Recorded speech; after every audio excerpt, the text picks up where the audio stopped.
Hey everyone, this is Muskan and welcome back to my channel The Seek of Medicine. So in previous video we have talked about myocardial infarction pathology and we have talked till up to the location of infarct. So let's have a look on the overview of the topic. So we have talked about the incidence, first off its definition, incidence, then etiopathogenesis, types and location of infarct. And now in this video we are going to talk about the most concerning thing about myocardial infarction pathology, that is what are the morphologic features you people will notice in a case of myocardial infarction, right? Gross pathological changes as well as the microscopic pathological changes. Then we'll talk about the changes in early infarct and diagnosis. Okay, so let's get started.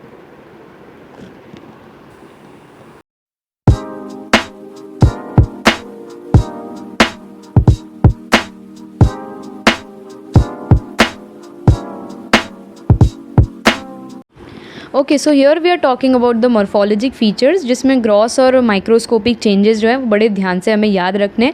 सो इतना ज़्यादा detail में याद रखने की ज़रूरत नहीं है, but what are the main features you need to remember is, एक रफली ऊपर से बता देती हूँ, then will go in detail. Okay, so first is कि स्टार्टिंग के 4 to 6 आवर्स में there is not much change. Okay, but 4 to 6 hours के बाद कोएगुलेटिव नेक्रोसिस जो है वो स्टार्ट हो जाएगा एंड न्यूट्रोफिल्स का इन्फिल्ट्रेशन स्टार्ट हो जाएगा. वो धीरे धीरे प्रोग्रेस करेगा एंड 48 से 72 आवर्स में पूरा का पूरा नेक्रोसिस जो है वो कंप्लीट हो जाएगा एंड न्यूट्रोफिलिक इन्फिल्ट्रेशन भी उसके पीक पर होगा.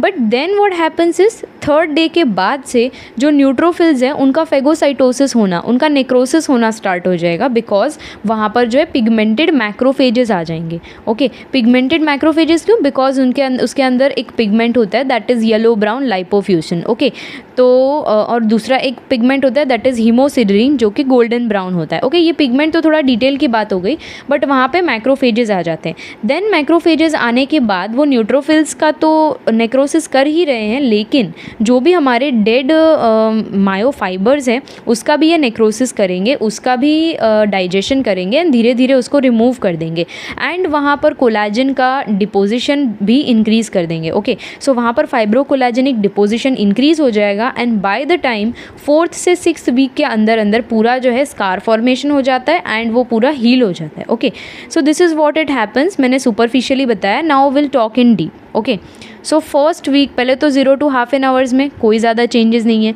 लेकिन 1/2 to 4 आवर्स में माइक्रोस्कोपिक चेंजेस में हमें जो बॉर्डर के जो फाइबर्स हैं उनका वेवीनेस देखने को मिलेगा.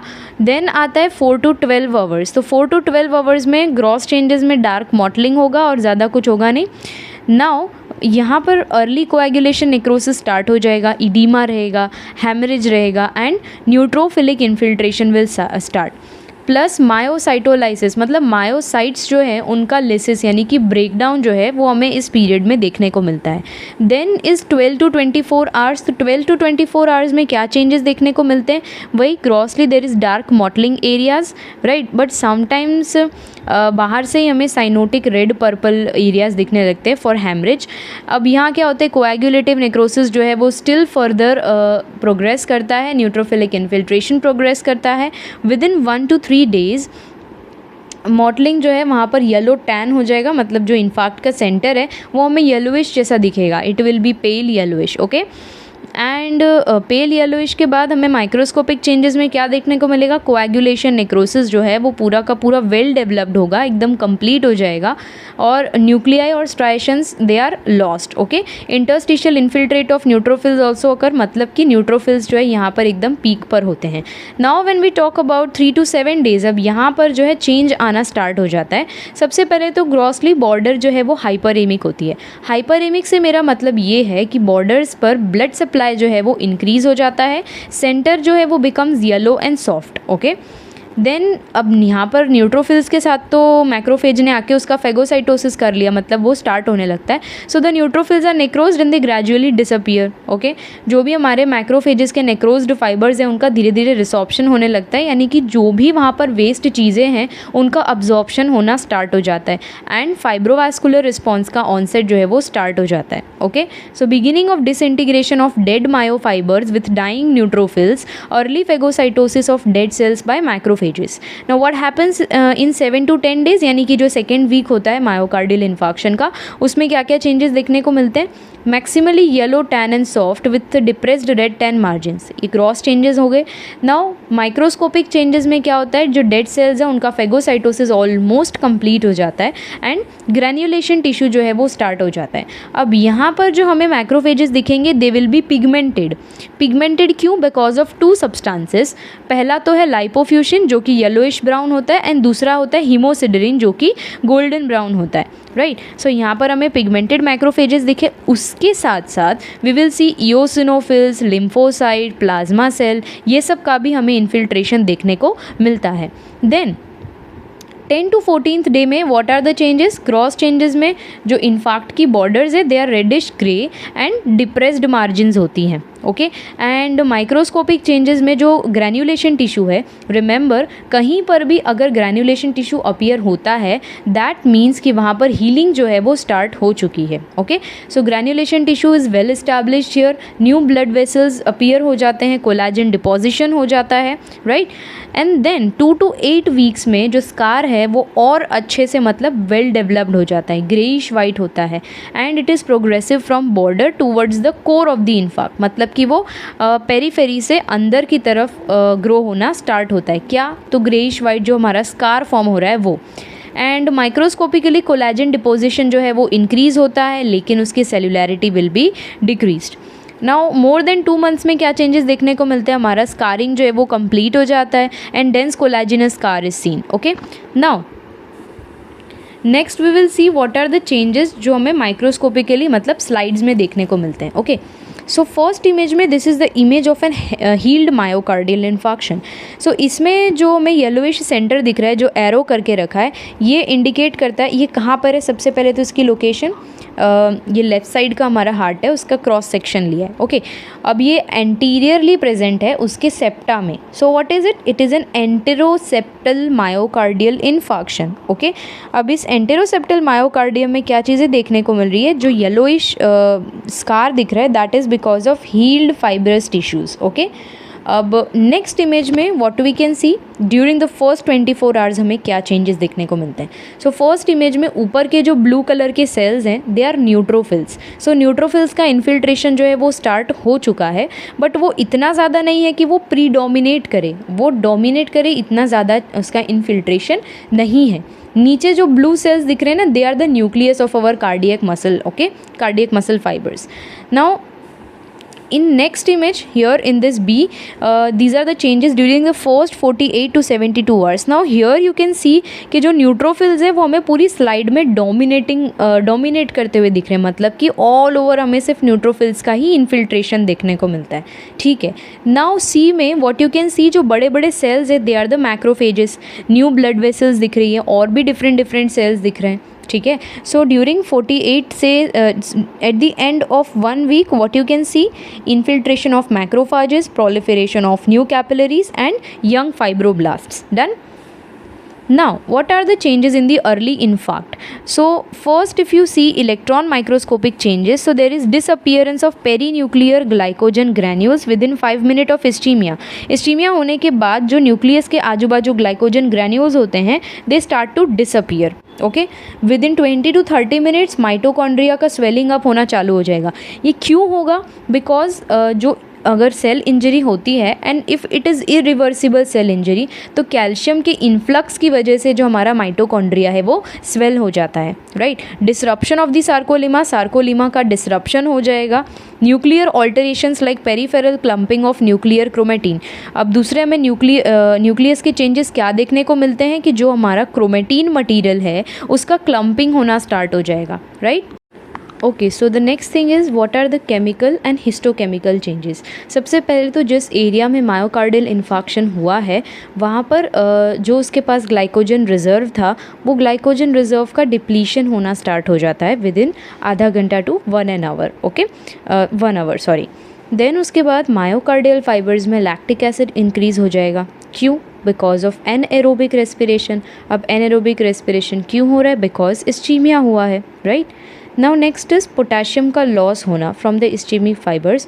अब पहले के भी काफ़ी सारे वीडियोज़ में मैंने नॉर्मल फिजियोलॉजी बताई है कि 3 सोडियम जो है उसका इफ्लक्स होता है एंड उसके बदले में 2 पोटेशियम जो है वो उसका इनफ्लक्स होता है। सो अब यहाँ पर पोटेशियम ने अंदर आना चाहिए था तो वो आ नहीं रहा है। There will be increase loss of potassium from the ischaemic fibres. Okay, अब सोडियम को अंदर रहना चाहिए तो सोडियम को कहाँ बाहर जाना चाहिए, 3 सोडियम्स बाहर जाते हैं ना, तो वो हो नहीं रहा है। सो इस्चेमिक सेल में there will be increase in sodium. Okay, now उसके साथ साथ अगर कैल्शियम का इन्फ्लक्स होता है सेल्स में तो it will cause irreversible cell injury, right.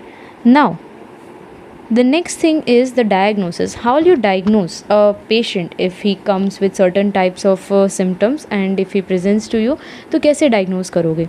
सबसे पहले तो क्लिनिकल फीचर्स, उसकी कंप्लेंट्स क्या है, okay, then you will do an ECG के चेंजेस क्या क्या हैं, उसमें एबनॉर्मलिटी होती है, देन उसके बाद will go for serum cardiac biomarkers. Okay, so what are the clinical features, मतलब पेशेंट क्या चीज़ सिम्टम लेके आपके पास प्रेजेंट करेगा। सबसे पहले तो उसको पेन होगा। पेन मतलब कैसा पेन होगा, एकदम sudden agonising severe crushing and prolonged pain होगा। सबस्टर्नल एंड प्रिकॉर्डियल तो पता है ना, हार्ट के ऊपर का रीजन जो है वो, in location that is unrelieved by rest और नाइट्रोग्लिसरीन। इवन नाइट्रोग्लिसरीन से भी it is this pain is not relieved, right, and it often radiates to one और both the arms, neck and back. Okay, and sometimes ये lower jaw जो है अपना वहाँ तक भी रेडिएट करता है। Okay, next thing is indigestion, उसको हार्ट बर्न रहेगा with nausea and vomiting. Apprehension मतलब कि डर लगना। The patient is often terrified, एकदम restless and apprehensive due to great fear of death. Okay, shock की बात करते हैं तो ऑफ्टन उसका जो सिस्टोलिक ब्लड प्रेशर है it will be less than 80 mm of mercury, मतलब the patient is can go in cardiogenic shock. Okay, lethargy हो सकता है, कोल्ड क्लैमी लिम्स है, पेरिफेरल साइनोसिस है, वीक पल्स, टेकीकार्डिया या ब्रेडिकार्डिया। ओलिग्यूरिया मतलब कि यूरिन आउटपुट जो है कंसिडरेबली डिक्रीज हो जाए, that is oliguria. Okay, so urine flow is less than 20 ml per hour. Then low grade fever रहता है accompanied by leukocytosis and increased ESR and sometimes there can be acute pulmonary edema. अब pulmonary edema क्यों? Because left ventricle का failure हो तब हो सकता है, and it can develop suffocation, dyspnea, orthopnea and bubbling respiration. Done? Okay, so here ECG changes हमें क्या देखने को मिलते हैं, तो कुछ स्पेसिफिक चीज़ें जो है वो याद रखने जैसी है। सबसे पहला तो जो क्यू वेव है उसका डिप्रेशन हो जाना, एक तो वो वाइड हो जाती है, दूसरा वो डीप हो जाती है। जैसे कि ये सेकेंड इमेज में देख रहा है क्यू वेव जो है वो काफ़ी डीप हो चुकी है। नेक्स्ट थिंग इज़ कि जो टी वेव है उसका इन्वर्जन हो जाना, वो भी हमें सेकेंड इमेज में दिख रहा है ना। लुक एट दिस वन, इसमें टी वेव जो है वो पूरी तरह से इन्वर्ट हो चुका है, राइट। देन इज़ STMI, मतलब कि नॉर्मली इसको ऐसे एब्रीविएट करते हैं STEMI, STEMI मतलब कि ST segment elevation in the myocardial infarction. तो दूसरा ये जो फर्स्ट इमेज है उसी में हमें दिख रहा है कि जो ST सेगमेंट है वो उसका एलिवेशन हो चुका है। सो कौन से हमें 3 चेंजेस देखने को मिल सकते हैं। पहला तो STEMI मतलब कि ST segment elevation, then is T wave inversion या तो फिर Q वेव का वाइड और डीप हो जाना। Done. Now next is we are going to talk about is the serum cardiac biomarkers. अब serum cardiac biomarkers में सबसे गोल्ड स्टैंडर्ड चीज़ जो अपने पास है that is cardiac specific troponins. Okay, cardiac specific troponin, this is the gold standard if you need to diagnose myocardial infarction या फिर heart attack, right? अब ये जो पहला डायग्राम दिख रहा है, ग्राफ दिख रहा है, इसमें डिफरेंट हमारे जो बायोमार्कर्स है वो है, वो कब अपीयर होते हैं, मतलब इन्फार्क्ट होने के कितने टाइम बाद वो अपीयर होते हैं, कब पीक पर जाते हैं एंड कब डिसअपीयर हो जाते हैं। ओके, सो सबसे पहली चीज़ जो अपीयर होती है ना वो होता है मायोग्लोबिन। अब मायोग्लोबिन अपीयर एकदम जैसे ही इन्फार्क्शन हुआ उसके बाद उसका स्टार्ट हो जाता है सिक्रीशन, देन वो 8 आवर्स पे अपने पीक पर होता है एंड इसका यूरिनरी एक्सक्रीशन भी काफ़ी जल्दी हो जाता है, मतलब ये मेटाबॉलिज्म इसका काफ़ी जल्दी हो जाता है और ये पास आउट हो जाता है with in 1 day of the infarct. Okay, now the next जो कि ब्राउन कलर में दिख रहा है हमारा जो गोल्ड स्टैंडर्ड है वो कार्डियक ट्रोपोनिन, राइट। 4 आवर्स के बाद ये इंक्रीज़ होना स्टार्ट होता है एंड देन ये इसके पीक पे कब आता है, 24 आवर्स पे ये इसके पीक पर आता है एंड देन आफ्टर 120 आवर्स ये जो है वो डिसअपियर होना स्टार्ट हो जाता है या डिसअपियर कर जाता है। Next is CKMB, that is creatine phosphokinase MB। Okay, अब ये जो है अगेन 4 आवर्स के बाद अपीयर होता है, मतलब स्टार्ट होता है, 24 आवर्स पे अपने पीक पर आता है एंड देन अगेन ये 72 आवर्स के अंदर अंदर डिसअपियर हो जाता है। Now the next thing is this green one is called as LDH, मतलब कि लैक्टेट डिहाइड्रोजिनेज। लैक्टेट डिहाइड्रोजिनेज जो है ना वो एकदम सॉर्टेड है, 24 आवर्स के बाद ये अपीयर होगा एंड ये 15 डेज तक परसिस्टेंटली ब्लड में प्रेजेंट रहता है। Okay, what thing we are talking about? We are talking about the LDH, that is lactate dehydrogenase.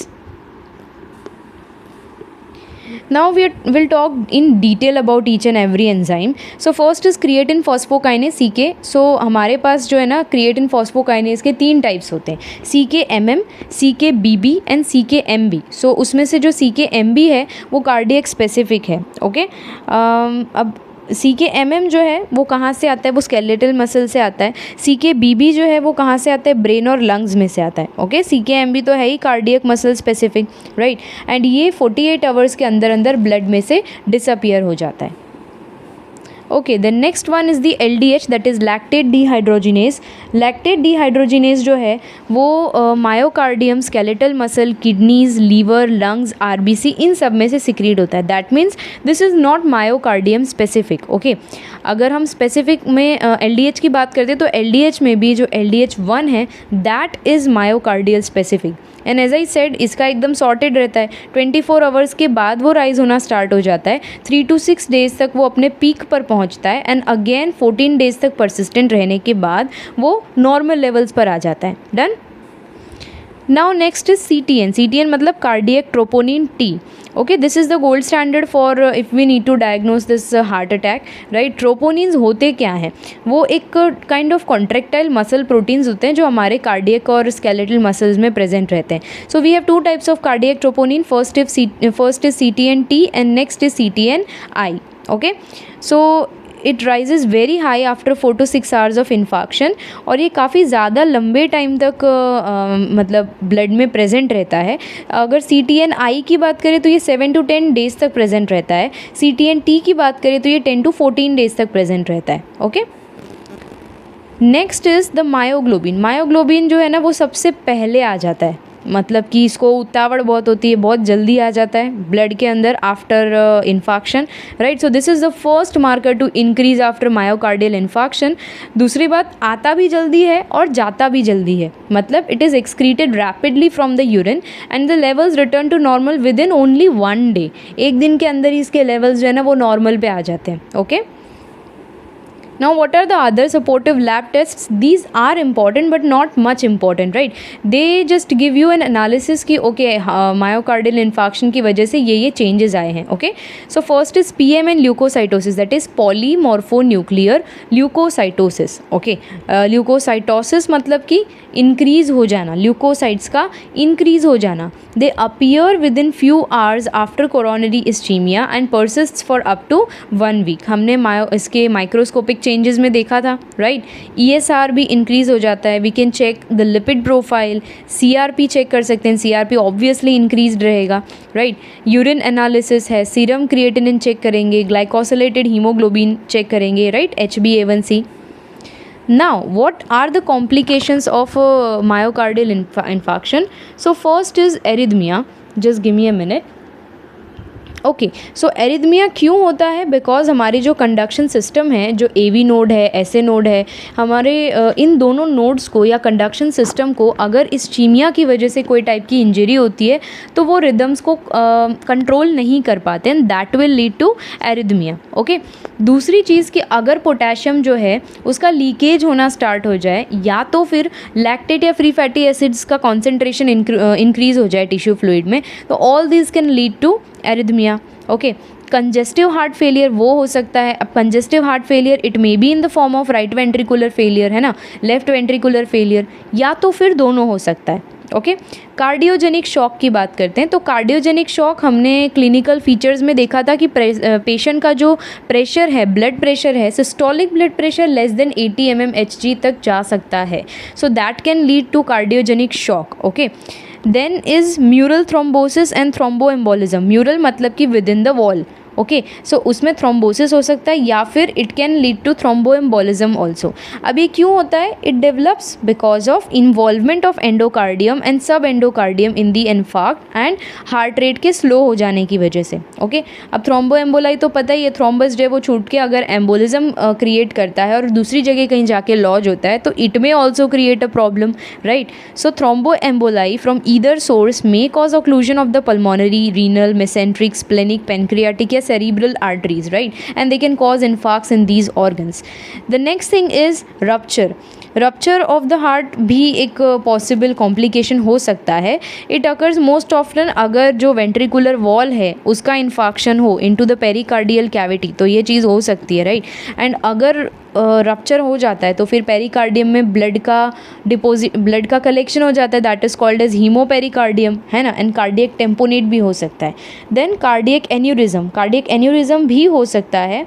Generally मतलब जैसे इन्फाक्ट जो है वो अगर हील हो जाता है और जो स्कार टिश्यू बनता है वो इतना ज़्यादा स्ट्रॉन्ग नहीं है, इफ़ इट इज़ थिन, एकदम fibrous, non elastic scar tissue बनता है तो हमें एन्यूरिज्म के चांसेस देखने को मिलते हैं। देन आता है पेरिकार्डाइटिस मतलब कि पेरिकार्डियम का इन्फ्लामेशन होना, that can also occur. Okay. और पेरिकार्डियल इफ्यूजन भी हो सकता है। Now the next thing and the most important thing is the post myocardial infarction syndrome, that is इसको ड्रेसलर्स सिंड्रोम बोलते हैं। अब ये ना जनरली 1 to 6 वीक्स के बाद होता है। मायोकार्डियल इन्फाक्शन होने के 1 से 6 वीक के बाद ये चीज़ देखने को मिलती है। एंड मेन इसका सिम्टम ये होता है न्यूमोनाइटिस होना। ओके। अब ये क्यों होता है? Because of autoimmune reaction, body के सेल्स खुद को ही अटैक करने लगते हैं। Why? Because of anti heart antibodies. अब इन पेशेंट्स के अंदर एंटी हार्ट एंटीबॉडी सर्कुलेट करने लगती है जिसकी वजह से हमारे बॉडी के सेल्स अपने ही सेल्स पर अटैक करने लगते हैं, that will present with the feature of pneumonitis, right. Okay, so here we end our today's topic, and if you find this video helpful then please hit that like button and please subscribe if you haven't yet. And one more thing, if you want to buy notes of any of the subjects like anatomy, physiology, homeopathic pharmacy, organon of medicine, materia medica, pathology and even FMT, you can DM me on my IG account. All the links are given in the description below. You can follow me there because I post interesting information, entertaining reels on it, plus upcoming updates of all the videos are being posted there. And you can join our Telegram group also to participate in regular quiz going on there. And yeah, if you have any kind of doubt you can ask me. Thank you.